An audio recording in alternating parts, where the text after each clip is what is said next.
Hey guys, who is excited for a pizza party? Me. So Maddy to jump on. There she is. Hey Maddy, how are you? I'm good, Jessica. How about you? Good, thanks. Sweet, you're in your kitchen. You have your apron on. I love it. Oh, I'm so excited for this. I love to cook, so really looking forward to this. I've never made deep dish pizza before. I've tried to make regular pie. I guess there's a recipe. There's a place called Roberta's in Brooklyn that's a pretty good dough recipe. So I've tried that. I love me a Trader Joe's pie as well. Oh, yeah. They have some pizza dough that you can just take and make your own. Yes. So yeah, super excited. Let's see. Yeah, we're just about time. I see there's a few of us in here, and the number's slowly trickling up. So we can go ahead and get started. Thanks everybody for being here with us today. Really excited to present this to you and have Maddy here to show us how to make deep dish Chicago style pizza. The best pizza. Yeah. Loving these activity sessions. They've been a lot of fun, and we just really wanted to try to break up the day and offer something fun and interesting for you guys. 10 hours is a long time to sit in front of a computer and learn, and so hopefully these sessions give you a bit of reprieve and give your brain a break and create a nice experience for you. So again, thank you so much, Maddy. I'm going to step off now. I will say, if you are going to share anything on your screen, if you double click that window, you'll be able to enlarge that and see that better. So, and then she's going to be able to answer all your questions in chat, but I will be providing a transcript to Maddy afterwards. So if you guys do have questions, then she will be able to follow up with you. So again, thank you so much, and have a good one. Thank you so much for that intro. So if you do have any questions, please drop them. I will try to address them as I can. I have a lot of stuff that I'm going to go over, and it's possible that your question will be answered as I go through the recipe itself. So let's just start there. I put together a one-sheeter with the same stuff that we're going to be going over today. It's on my Twitter, so if you just go to @Maddy Osman, MADDYOSMAN, you can go ahead and grab it and download it for yourself. It is pinned to the top of my tweets, so you can't miss it. Let's start with, I guess, the premise for this, which is, I guess I'll introduce myself again. I'm Maddy Osman. I run an SEO content writing agency called The Blogsmith. I'm a regular search engine journal contributor, and I've also been cooking a lot, especially during the pandemic, because it's just one of those things that helps me stay sane. But this particular recipe is one that's pretty near and dear to my heart. I actually went many Father's Days ago to Uno's in downtown Chicago, and I took my dad, and we both learned how to do this together from the pizza chefs there. So this is very much their recipe with just my adaptations in terms of making it a little bit easier to understand and making it easier to not make any mistakes that's going to hurt the process later on. So so we're going to be going over this recipe. Uno's claims that they're the ones who started deep dish pizza. There's kind of a turf war with Lou Malnati's, which is also another favorite pizzeria of mine. Nobody really knows for sure who actually invented deep dish. But I think, Chicago definitely has a lot of great options. The great thing is that it's very easy to make at home, and you probably have most of the ingredients, at least for the dough, and you probably have most of the cooking implements you need. So really the first thing that you want to keep in mind when you're cooking is, what type of pan should I use? And this is a deep dish, Chicago style deep dish pizza pan. It's kind of interesting. It actually, the bottom comes out. I'm at my mom's house right now, but I have one at home that's a little bit smaller, and it's more of a solid pan. It doesn't have that bottom thing, but it's kind of interesting for when you're serving it. It's a lot easier if you have that piece where you could just kind of push it out. But it's not required. What I'm actually going to be using today to cook this is a simple pie pan. And it's like a 9-inch pan. The one I just showed you is a 14-inch pan. And the 9-inch one is ideal for if you're making pizza with 2 pretty generous slicings for 2 people. So it's really good if you just want dinner for 2. I would suggest doubling the recipe or using that bigger pan, I guess, and using that bigger pan if you're serving like 4 people. Whenever I make this recipe, I usually double it just because my fiance has a really healthy appetite and I really like pizza too. So that's kind of the main thing. And then it's really just like whatever cooking and baking implements you already have. So having things like a simple measuring cup, having things like a set of simple measuring spoons. You don't have to have, you know, a bunch of different sizes because you're honestly only using them for a few ingredients and you can wash in between if you want. A mixing bowl, and you don't have to do this. Really, when all the ingredients are already in here, you're kind of combining them with your hands, but I don't like my hands to get really sticky when you're like first combining the flour with like the wet ingredients. So I like to use the rubber spatula until it's just combined. And then in terms of the ingredients that we're going to use today, we've got sugar, we've got some kind of oil. I like to use olive oil because when it comes to pizza, I kind of want to use the most, you know, Italian ingredients, but it's really up to you. You can use corn oil, you could use vegetable oil. I'm sure you could use canola oil if you really wanted to. You're going to use some salt. You're going to use some kind of yeast. I would suggest having like an instant, like active, like fast acting yeast just because that's going to cut down on your cooking time. But I don't think there's any issue if you had a different kind of yeast. It's just going to take longer. You'll just have to wait for the dough to rise. Obviously, flour is going to be a big part of this in making dough. And I think that's all the ingredients for the actual dough part. So I'm going to start combining the ingredients, and I'm going to show you a couple different states of this pizza being ready and how you do each part. So right now we're going to do the dough. I also have a pie in the oven that I created earlier so that you can see what it looks like when it's done. And then I have another dough that I already made so I can show you how to do the fillings, because it is a little bit of a time-consuming process. Each step itself doesn't take that long, but it's just kind of the waiting between the steps. So like the first thing we're doing here, probably right in about 5 minutes. And then when you put the filling and the toppings together, another, 3 to 5 minutes. And then cooking it takes about a half hour or so, but we'll get to that. So we're starting with, we're going to do the water and the yeast. And this is really an important step because if you don't do the water part right, then the yeast, you're going to kill it basically if you use too hot of water. So I'm going to start my sink and I'm going to kind of wait until this water is lukewarm. The best comparison I can give you if you don't have some sort of like temperature is you want it to be like bath water. You don't want it to be hotter than that though. It's almost better if it's like colder than what you think it should be. So just give me a second here. I just want to make sure that I get it right. And I think I'm just about there. It's definitely a process. So you're going to want to do about half a cup of water. If you're doing the 1 serving, or I guess it's technically 2 servings with the 9-inch pizza pan. And so we're going to just go ahead and put it in our bowl. And then we're going to add the yeast. So I've already measured it out. It's 1, no, I forgot. It's 1 teaspoon.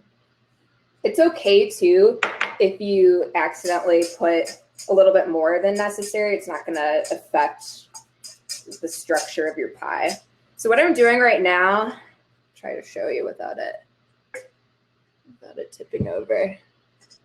I'm trying to stir up like the clumps in here so that it's just like a uniform texture of this yeast. And it kind of helps like if you're holding the bowl to sort of push it over to where it's clumping like on the sides. It doesn't have to be perfect. You don't have to worry about every single clump, but you just want to take the time to try to get them. So that's pretty good. So now that that's done, we're going to add the sugar and the salt. And again, I've measured them out, but they are, for your reference, just a half teaspoon. So it's the salt. And the sugar, another half teaspoon. So it's the same for both of those. And then we're going to add the oil. So besides putting the oil on whatever pan you're using, you're also going to mix it into the dough. And it's 1.5 ounces. So go ahead and put that in. Let me just stir it for a sec here, and I'll show you guys what it looks like. Kind of looks like a mess with like the oil, just because it like separates the water and stuff. Let me show you here. You can kind of see, sort of. Let me just tip this a little bit. You can kind of see the consistency. It's just mostly looking like oil right now. So you don't have to stir it too long. It's really just until combined. And then we're going to add the flour. So the recipe itself, and the one that I shared with you all, it says 2 cups of all-purpose flour. I put about 1.5 cups in here. And the reason why is because I don't want to overdo it. And it's really something that you kind of have to feel while you're kneading the dough. It's just based on stickiness. You just want to get rid of the stickiness. And so what I'm doing now, let's do this again, is I'm going to stir it until it's just combined. Like I said before, this is a personal thing for me. I just don't like my hands to be really messy when I'm trying to cook. It just makes everything a little bit harder if I have to grab other ingredients, which, you know, what I might be doing is adding some more flour and stuff. So I want my hands to be somewhat clean and not messy. But as you can see, all it takes is really a couple mix arounds in this bowl, and it'll start to form sort of a dough ball. So that's good enough for me. I'm going to start kneading this, but first what I'm going to do is I'm going to open up my flour and just have it at the ready. And I'm going to put a little bit more in that container I started with, so I can just kind of tip it in from there. And not a whole lot. Again, it's like up to 2 cups for the serving that we're doing, but you're not going to add it all at once. You kind of want to slowly incorporate it. So I'm just going to get rid of my rubber spatula here, and I'm going to start to incorporate this flour. I'm just going to do a little bit right now, not the whole thing. And so what I'm doing now, let me get it into a little bit more of a ball before I show you guys. But what I'm doing now is really just kneading it together. I want it to start to take more of this like shape of a ball, and I want it to start sort of eating up this extra flour so that it's just not too sticky. And it really doesn't take long for you to get something that starts to look like the end final product. So I'll try to show you guys this, but what I basically do is try to knead, like fold it, and I kind of stick my like fist into it. So just like kind of like that, if you guys can see. And it's feeling pretty sticky still, so I'm going to add the rest of the flour I set out. I might need a little bit more. I'm kind of like punching it in just so it gets incorporated. But you want to make sure that you're getting every side. So you're kind of like, as you fold it in half, like exposing new sides to the flour. So anyway, I'm going to be doing this for a couple minutes. It's honestly almost done now that I added the rest of that flour. And again, I'm really just trying to feel out, like, is it sticky? Like, does it need anything else? Is it starting to come together, look like a ball? And then another thing I do is kind of like use the dough to sort of scrape the sides, because there's going to be some extra, you know, flour and ingredients that just like didn't initially get combined in that dough ball. You're not going to get all of them.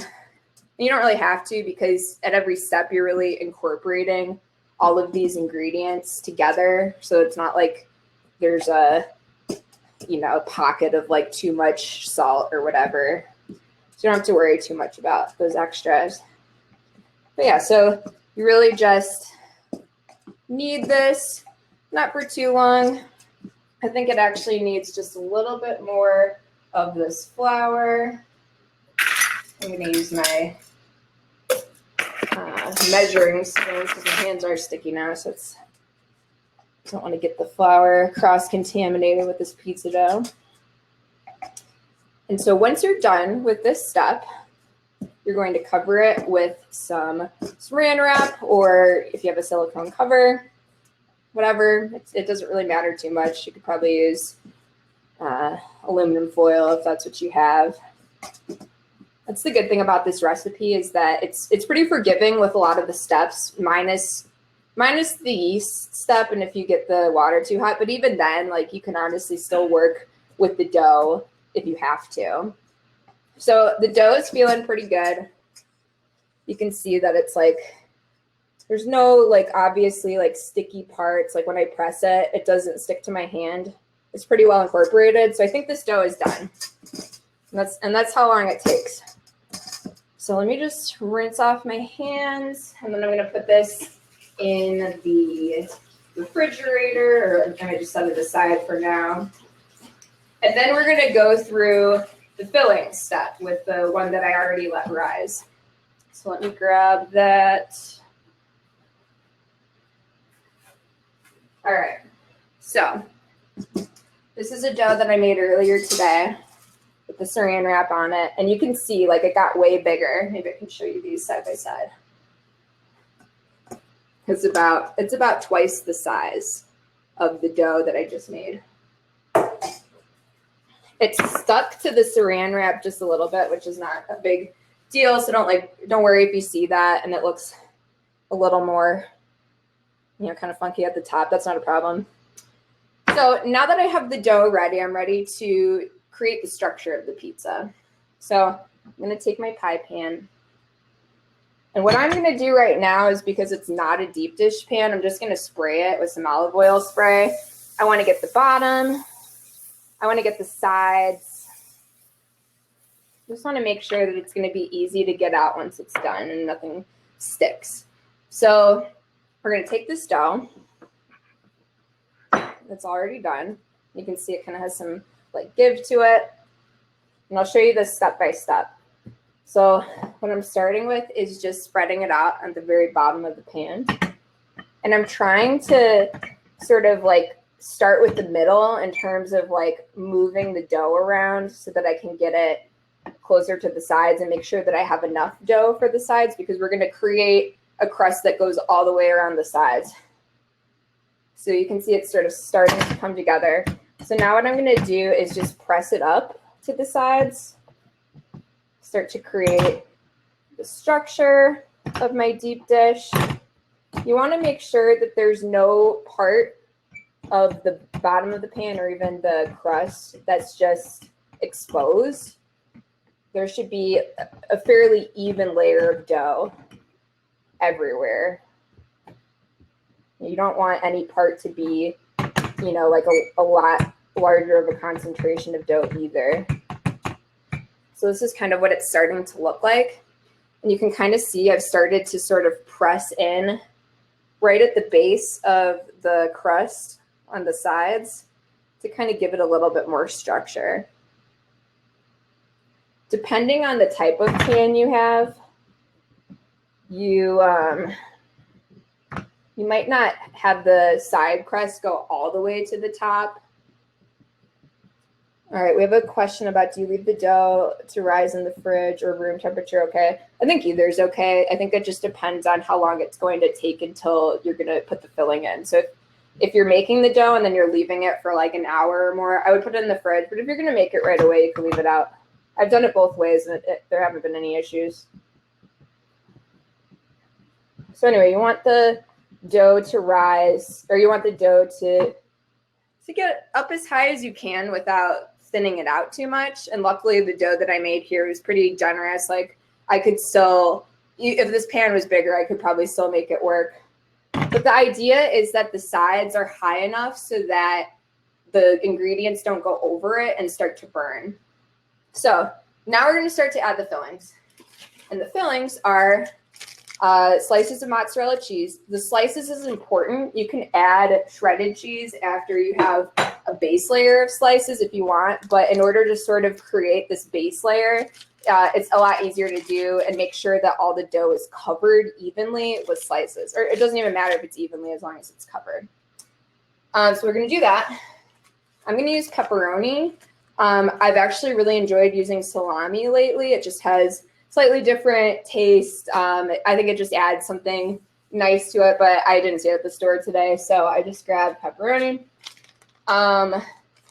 Then the only other thing that we put in the middle of the filling is some kind of tomato sauce. Crushed tomatoes are what Uno's recommends. They just have like the best consistency. They have a little bit of a texture. But you could also get whole peeled tomatoes and crush them with your hands. And that is actually pretty fun to do. It's a good stress reliever.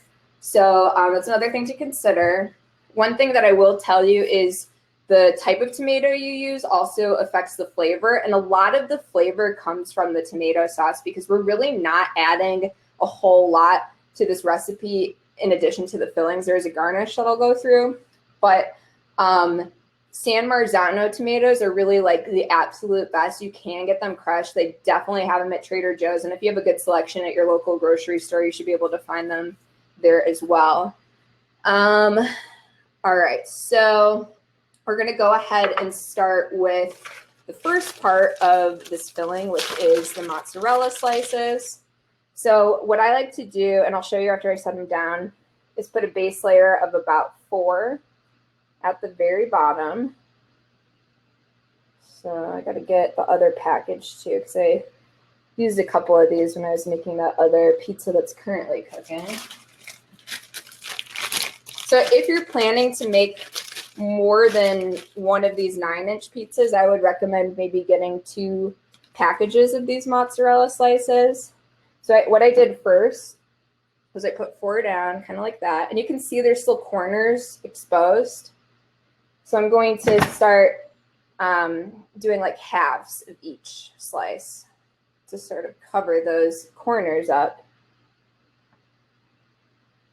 We'll do one more. So I've used about 6 slices on this pizza. And I think I'm going to leave it at 6. You can do more cheese if you want to get like a cheese pull effect, which I mean, to me is a good reason to make deep dish. You want to have a good amount of cheese. So let me show you guys what this looks like. And you can also, at this point, once you have your base layer, you can add mozzarella. You can add more mozzarella. I also did, the last time I made this, I got like a 3 cheese blend, and I did that too. So you can get a little experimental with the cheese as long as you have a mozzarella base and as long as you use slices for that base. So that's all the cheese. The next thing I'm going to do is add the pepperoni slices. All right, thank you. So it sounds like my other pizza is done. I'm going to check on it really quick. And there's my alarm too.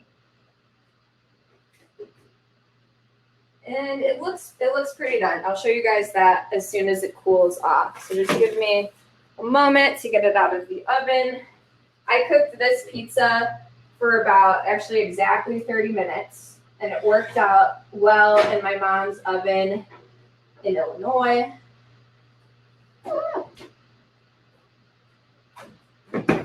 But I live at altitude in Denver, Colorado, technically Lakewood, I guess. And I usually have to add probably an extra 5 minutes to the 30-minute time that I've quoted you on the recipe instructions. So, okay, Anne has a question. Can you use fresh cheese or is it too moist? I guess one thing I can tell you, I don't 100% know the answer to that question, but what I can tell you is you want to ideally use full fat cheese. So you don't want to use like skim cheese necessarily. Whatever cheese you use, you want it to be full fat. So I don't know if that answers that question, but maybe it adds some context. So we're going to, if you click on the picture, Sonia, then you'll see the full size. I cropped it so that it would show the top of it. And if you need, if for whatever reason you're having issues accessing the recipe, just DM me on Twitter and I'll send you the PDF version. I just put the PNG version on Twitter.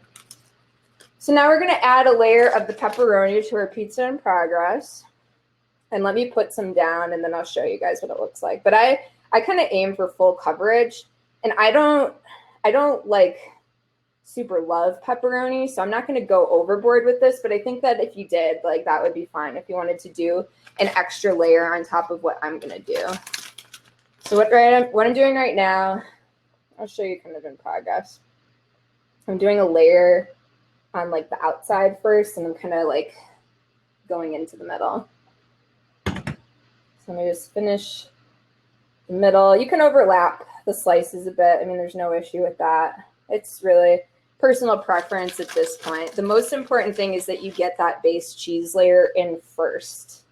I have made these pizzas before when I just like wasn't paying enough attention and forgot the cheese layer and like, you know, accidentally put in the pepperoni and like the tomato sauce and just had to like dump it out and sort of like wipe down the crust.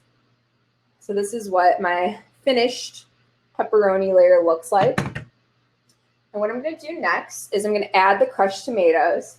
So as you guys can probably, you will be able to see in a moment, I already used about half of the ingredients for the other pie that I already made. So like this is a 28 ounce can of crushed tomatoes.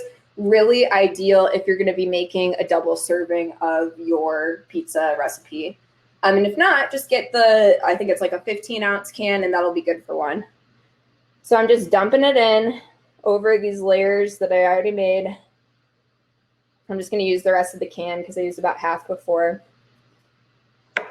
And let me just sort of pat it down a little bit here. I don't want any of the tomato sauce to go over the crust because then it has the potential to burn. So you can kind of see here what that looks like. Just get an even coverage. It'll kind of, you really don't even have to like pat it down too much. It'll kind of just naturally get the right shape. So now I'm going to do the garnish. And the garnish is just oregano, pinch of salt, and some Parmesan cheese. And I did shredded. I think that's probably the only thing you want to use. But you could shred it yourself if you want, if you're a purist. All right. You could also use, like, if you didn't have oregano on hand, just use Italian seasoning. No big deal. So what I'm doing with this right now is I'm just sprinkling it on. You can do as little or as much as you want. It's okay if it gets on the crust. You kind of want to aim for the sauce to get it incorporated in the sauce, but it's okay if it gets on the crust. It's not going to hurt anything. So then I'm just going to do a pinch of the salt just to give it kind of a finishing taste. And then for the Parmesan, you can really do as much or as little as you want. I think it's probably ideal to wait until you did the other garnishes until you add this, just because it'll sort of, create like a little cheese crust when you bake it. So I'm just doing a layer of this, and I'll show you guys as soon as I'm done.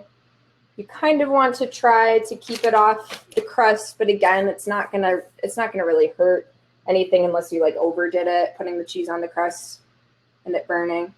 So that's really it. So that's this pizza. I'm going to show you guys what the finished one looks like, and then I'll look back. I'll see if there's any questions, and if you have any other questions, let me know. But let me grab my gloves so I can show you guys what this one turned out to look like. Maybe I can tip this down a little bit so it'll be easier to see.